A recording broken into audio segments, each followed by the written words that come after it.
Hey everyone, I'm Ian McCarthy of Lifting for Life and No Bullshit Bodybuilding, and I'd like to talk to you about why I disagree with the recommendation that you avoid prioritizing weak points early on in your training career, which I want to define as being the first year of consistent training.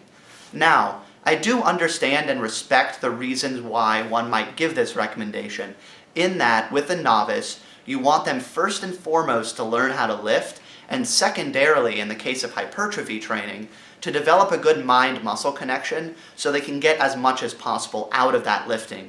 And there's a concern that if you're going to worry about other things, that will detract from those really core issues. Interestingly though, I don't think there's a fundamental inconsistency between learning basic movement patterns, learning how to contract muscles, and still prioritizing weak points. Rather, I think it's a practical issue of organization, accommodating someone's schedule, what they can recover from, etc. And I would be willing to grant there would be cases in which that just wouldn't work and someone would have to drop addressing weak points in favor of these more important issues. But if I had to bet, I would bet that in a majority of cases you could find a way to make it work, and it just comes down to actually finding that way. I think a better reason perhaps to give this recommendation would be that in many cases you can't discern which muscles are weak points early on. Or perhaps a better way to put that would be muscles that need additional work. In that, some muscles are clearly weak points to begin with. Let's take the issue of muscle shape. It might be immediately apparent that a certain muscle is a weak point for someone even if they're untrained.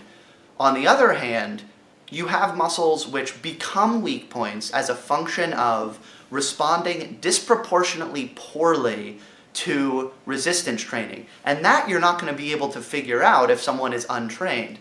So in that case, I would agree, have the person train, build what would probably actually be most of the muscle they'll build in their training career, and then you'll be able to figure out, hey, you know what, they respond well to training, but their triceps, they just don't really grow. What are we going to do about that?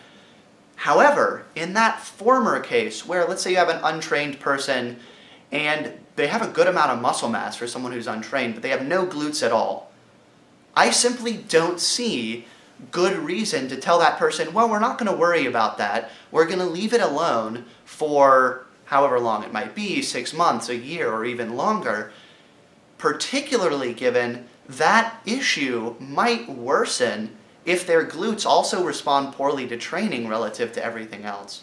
So my thought is, if in practice you can find a way to address what I grant are the most important things, learning how to lift with good form, etc., really hardcore prioritizing progressive overload, thinking in terms of external load early on, learning how to contract the targeted muscles. If you can do that and prioritize weak points, if you know what they are, then I think you should.